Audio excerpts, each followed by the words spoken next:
Bugun insultdan keyingi o'ta muhim terapiya, ya'ni oyna terapiyasi haqida gaplashamiz.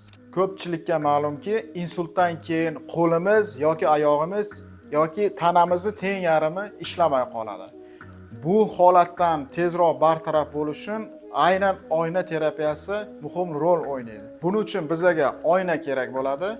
Ishlaydigan qo'limizni aksi ko'rinadigan tarafda, ishlamaydigan qo'limiz aks tushmaydigan tarafga qo'yiladi. Qo'limiz aksiga qarab turli harakatlarni bajaramiz. Ya'ni barmoqlarni yumish, ochish, qo'lni tirsakdan bukish, yozish, ya'ni tashqariga rotatsiya, ichkariga rotatsiya.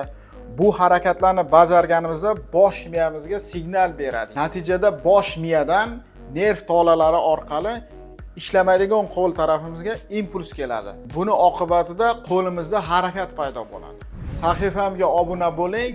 Bu foydali videoni barcha tanishlaringizga yuborib qo'ying.